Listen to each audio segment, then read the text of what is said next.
wake up to a new day, and whatever you have to face that day, we're facing together. In the bathroom of a house, a white man with gray, receded hair grips onto a railing as he rises from a bench in the shower.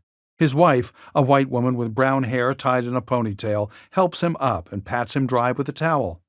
A golden retriever with a toy in its mouth watches them. My wife, Julie, she is legally blind and a guide dog user. The woman kisses the man. I'm her eyes, she's my muscle. So The man sits on a sofa in a living room. the twitching, initially, I just thought it was the muscles were just spasming, A video displays the man's chest and bicep muscles twitching. but it wouldn't go away.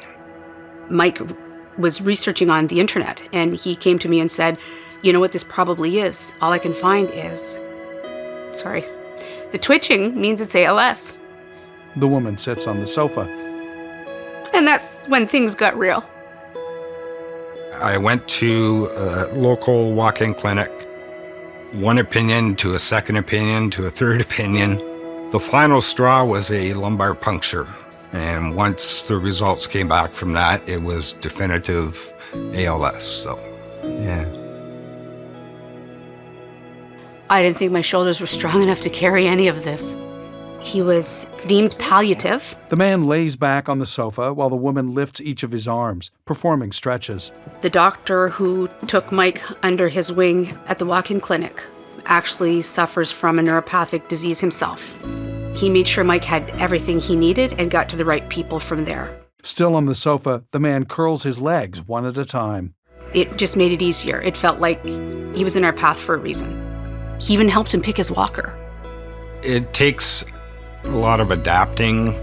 I have a walker, a wheelchair. In a hallway, the man walks with a walker. The dog follows behind him. I have a small Segway that I go for walks in the summertime with the wife and the dog. I'm living with ALS, I'm not dying from ALS. So having a palliative doctor revolves around the quality of life you want to continue to maintain. The palliative team provides for us that assurance that each day we have what we need to live the best life we can. On a sidewalk, the man rides in an electric wheelchair wearing a winter coat. The woman walks alongside him, wearing a winter coat and holding a handle attached to the dog's harness. We're actually finding joy now in every day. It's awesome the support that's out there. We have a local hospice here in town, so there is day-away programs that I can partake in. In the house, the woman pulls an oxygen mask over the man's nose and mouth. He sits at a table by a window with plants. The man puts on a pair of glasses and opens a web browser on a laptop. You get to play games, you get to converse, you get to laugh.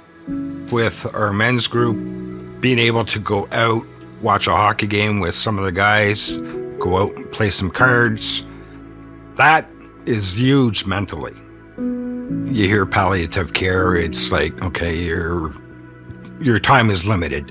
I've since come to realize that that's not necessarily true. With the diagnosis of ALS, they tell you 2 to 5 years. Everything after 5 years is a bonus. In the living room, the man and woman sit on the sofa in front of the TV. The woman's hand is clasped around the man's. It's given me an appreciation of the time that's left with Michael. It's been challenging, but rewarding. It's been painful. The darkness comes, but it also goes. So, the light comes back. You know. Text on screen. See how a palliative approach to care can improve quality of life. Canada.ca/palliative-care. Logo for the Government of Canada. A Canadian flag waves over the final A of the word Canada.